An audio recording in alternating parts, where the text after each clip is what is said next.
ಜನಸಾಮಾನ್ಯರು ತುಂಬಾ ನೆಮ್ಮದಿಯಾಗಿದ್ದರು. ಇದನ್ನು ಕಂಡು ಅಮೆರಿಕ ಕೂಡ ಚಕಿತವಾಯಿತು. ಆಗ ಅಮೆರಿಕ ಸಹಾಯ ಕೇಳಿ ಬಂದದ್ದು ಒಬ್ಬ ಭಾರತೀಯನ ಬಳಿ.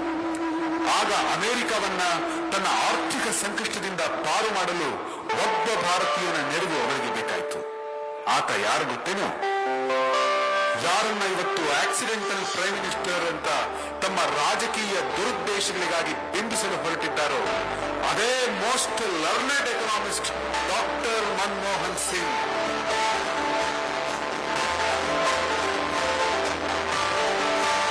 ಪತ್ರಕರ್ತರೊಬ್ರು ಮೋದಿ ಬಗ್ಗೆ ನಿಮ್ಮ ಅಭಿಪ್ರಾಯ ಏನು ಅಂತ ಅಮೆರಿಕದ ಅಧ್ಯಕ್ಷ ಒಬಾಮರನ್ನ ಕೇಳಿದಾಗ ಮೋದಿಯವರನ್ನ ಸೀದಾ ಪಕ್ಕಕ್ಕಿಟ್ಟು ಅವರು ಮನಮೋಹನ್ ಸಿಂಗ್ರ ಬಗ್ಗೆ ಮಾತಾಡೋಕೆ ಶುರು ಮಾಡಿದ್ರು. In order to help underwrite the international system. Keep in mind, Dr. Singh was the primary interlocutor with me when we were saving the country from a global financial meltdown. Manmohan ಸಿಂಗ್ರ ವ್ಯಕ್ತಿತ್ವದ ಬಗ್ಗೆ ಮಾತಾಡ್ತಾ ಅವತ್ತು ಅಮೆರಿಕ ಉಳಿದಿದ್ದು ಮನಮೋಹನ್ ಸಿಂಗ್ರು ನೀಡಿದ ಆರ್ಥಿಕ ಸಲಹೆಗಳಿಂದ ಎಂದು ಹೇಳಿದ Obama, Bharat ನಡೆದು ಬಂದ ಹೆಜ್ಜೆಗಳನ್ನ ನೀವು ಅವಲೋಕಿಸಿದ್ರೆ ಅದರಲ್ಲಿ ಮನಮೋಹನ್ ಸಿಂಗ್ ಅವರು ಪ್ರಧಾನವಾಗಿ ಕಾಣ್ತಾರೆ. ಭಾರತದ ಆರ್ಥಿಕ ವ್ಯವಸ್ಥೆ ಮಾಡರ್ನೈಸ್ ಮಾಡಿದವರು ಮನಮೋಹನ್ ಸಿಂಗ್ ಅವರು ಅಂತ ಹೇಳಿ ಭಾರತದ ಮನಮೋಹನ್ ಸಿಂಗ್ರನ್ನ ಮುಕ್ತ ಕಂಠದಿಂದ ಬಣ್ಣಿಸಿದರು. ಮನಮೋಹನ್ ಸಿಂಗ್ ರವರು ಶೃಂಗಸಭೆಗಳಲ್ಲಿ ಮಾತಾಡೋಕೆ ನಿಂತರೆ ಇಡೀ ಜಗತ್ತು ಮೌನವಾಗಿ ಮನಮೋಹನ್ ಸಿಂಗ್ರನ್ನ ಅತ್ಯಂತ ಆಸ್ಥೆಯಿಂದ ಆಲಿಸ್ತಾ ಇದ್ದಾರೆ. ಯಾಕಂದ್ರೆ ಜಗತ್ತಿನ ಯಾವುದೇ ದೇಶಕ್ಕೆ ಆರ್ಥಿಕವಾದ ಮುಗ್ಗಟ್ಟು ಉಂಟಾದಾಗ ಉತ್ತಮ ಸಲಹೆಯನ್ನು ಕೊಡುತ್ತಿದ್ದವರು ಮನಮೋಹನ್ ಸಿಂಗ್.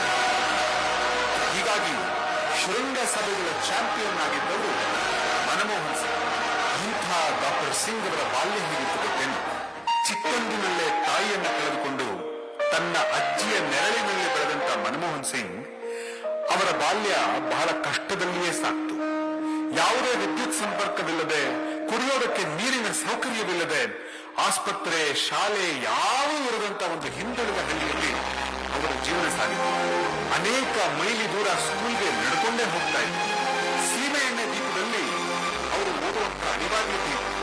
ಹೀಗಾಗಿ ಆ ಮಂದ ಬೆಳಕಿನ ಕಾರಣಕ್ಕಾಗಿ ಅವರು ಇಡೀ ಜೀವನ ಮಂದ ದೃಷ್ಟಿಯುಳ್ಳಲ್ಲ. ಇಷ್ಟೆಲ್ಲ ಕಷ್ಟಗಳ ನಡುವೆ ಸಾಧಿಸಬೇಕು ಅನ್ನುವಂತ ಹಠ ಮನಮೋಹನ್ ಸಿಂಗ್ರಲ್ಲಿ ಹೋಗಲಿ. ಅವರು ಜಗತ್ತಿನ ನಂಬರ್ 1 ಯೂನಿವರ್ಸಿಟಿ ಆದಂತಹ ಕ್ಯಾಂಬ್ರಿಡ್ಜ್ ಮತ್ತು ಆಕ್ಸ್ಫರ್ಡ್ ಯೂನಿವರ್ಸಿಟಿವರೆಗೂ ತಲುಪಿದ್ರು. ಅದೇ ಕ್ಯಾಂಬ್ರಿಡ್ಜ್ ಯೂನಿವರ್ಸಿಟಿಯಲ್ಲಿ ಪ್ರೊಫೆಸರ್ ಕೂಡ ಆದರು. ಬಹುಶಃ ಜಗತ್ತಿನ most educated and knowledgeable prime minister ಇದ್ದಂಥ ಏಕೈಕ ದೇಶ ಯಾವುದಾದ್ರೂ ಇದ್ರೆ ಅದು ನನ್ನ ಭಾರತ ದೇಶ ಅಂತ ಪ್ರತಿಯೊಬ್ಬ ಭಾರತೀಯನು ಕೂಡ ಹೆಮ್ಮೆಯಿಂದ ಎದೆಯೆತ್ತಿ ಹೇಳುವಂತ ಒಬ್ಬ ಅದ್ಭುತವಾದ ವ್ಯಕ್ತಿ ಮನಮೋಹನ್ ಸಿಂಗ್. ಆದ್ರೆ ಇವರು ಯಾವತ್ತಿಗೂ ಕೂಡ ಮಿತ್ರೋ, ನಾನು ಸೀಮೆ ಎಣ್ಣೆ ದೀಪದಲ್ಲಿ ಓದಿದ್ದೀನಿ, ನಾನು ಫಕೀರ, ನಾನು ಗರೀಬಿ ಅನ್ನುವಂತ ಗಿಮ್ಮಿಕ್ ಭಾಷಣಗಳನ್ನ ಮಾಡಲೇ ಇಲ್ಲ. ಬದಲಿಗೆ ಮಾತನಾಡುವುದು ಸಾಧನೆ ಆಗಬಾರದು, ನಮ್ಮ ಸಾಧನೆಗಳೇ ಮಾತನಾಡಬೇಕು ಅಂತ ಹೇಳಿ ಅವರು ಸಾಧನೆಯ ಮೇಲೆ ಸಾಧನೆ, ಸಾಧನೆಯ ಮೇಲೆ ಸಾಧನೆಯನ್ನು ಮಾಡ್ತಾ ಹೋದ್ರು. ನಿಮಗೆ ನೆನಪಿರಲಿ, ಅಮೆರಿಕ, ಯುರೋಪ್ ದೇಶಗಳಲ್ಲಿ ಸುಖೀ ಜೀವನ ನಡೆಸುವುದನ್ನು ಬಿಟ್ಟು ಆಕ್ಸ್ಫರ್ಡ್ ನಿಂದ ವಾಪಸ್ ಬಂದಂತ ಮನಮೋಹನ್ ಸಿಂಗ್ರು 60 ವರ್ಷಗಳ ಕಾಲ ಚೀಫ್ ಎಕನಾಮಿಕ್ ಅಡ್ವೈಸರ್ ಆಗಿ, RBI ಡೈರೆಕ್ಟರ್ ಆಗಿ, RBI ಗವರ್ನರ್ ಆಗಿ, ಮಿನಿಸ್ಟ್ರಿ ಆಫ್ ಫೈನಾನ್ಸ್ ಸೆಕ್ರೆಟರಿ ಆಗಿ, UGC ಚೇರ್ಮನ್ ಆಗಿ, ಪ್ಲಾನಿಂಗ್ ಕಮಿಷನ್ ಆಫ್ ಇಂಡಿಯಾದ ಡೆಪ್ಯೂಟಿ ಚೇರ್ಮನ್ ಆಗಿ, ಫೈನಾನ್ಸ್ ಮಿನಿಸ್ಟರ್ ಆಗಿ, ವಿರೋಧ ಪಕ್ಷದ ನಾಯಕರಾಗಿ ಸೇವೆ ಸಲ್ಲಿಸಿದ್ದ ಇವರನ್ನು ದೇಶದ ಪ್ರಧಾನಿಯಾಗಿ ಮಾಡುವುದಕ್ಕಾಗಿ ಶ್ರೀಮತಿ ಸೋನಿಯಾ ಗಾಂಧಿಯವರು ತಮಗೆ ಬಂದ ಅವಕಾಶವನ್ನೇ 2 ಬಾರಿ ತ್ಯಾಗ ಮಾಡಿದರು. ಇದನ್ನು ಈ ದೇಶ ಎಂದಿಗೂ ಮರೆಯಲು ಸಾಧ್ಯವಿಲ್ಲ. ಮನಮೋಹನ್ ಸಿಂಗರು ಎಕಾನಮಿಯಾಗಿ ಬೆಳೆದು ನಿಂತಿದೆ. Economic liberalisation, licence raj system ನ ತೆಗೆದುಹಾಕಿದ್ದು ಮತ್ತು ಪ್ರೈವೇಟ್ ಕಂಪನಿಗಳನ್ನ ಉತ್ತೇಜಿಸಿದ್ದು ಇದೇ ಮನಮೋಹನ್ ಸಿಂಗ್ ಅವರು. 1980-90 ಆಸ್ಪಾಸ್ನಲ್ಲಿ ಕಾರು ಅಂದರೆ ಮಾರುತಿ 800, ಫೋನು ಅಂದರೆ ಲ್ಯಾಂಡ್ ಲೈನು, ಬೈಕು ಅಂತ ಅಂದ್ರೆ ಬಜಾಜ್ ಚೇತಕ್ಕು, ಟಿವಿ ಅಂದ್ರೆ BPL ಅನ್ನುವ ಕಾಲ ಒಂದಿತ್ತು. ಜೊತೆಗೆ ಇವುಗಳನ್ನ ಕೊಳ್ಳೋದಕ್ಕೆ ವರ್ಷಗಟ್ಟಲೆ ಬುಕ್ ಮಾಡಿ ಕಾಯಬೇಕಾದ ಪರಿಸ್ಥಿತಿಯೂ ಇತ್ತು.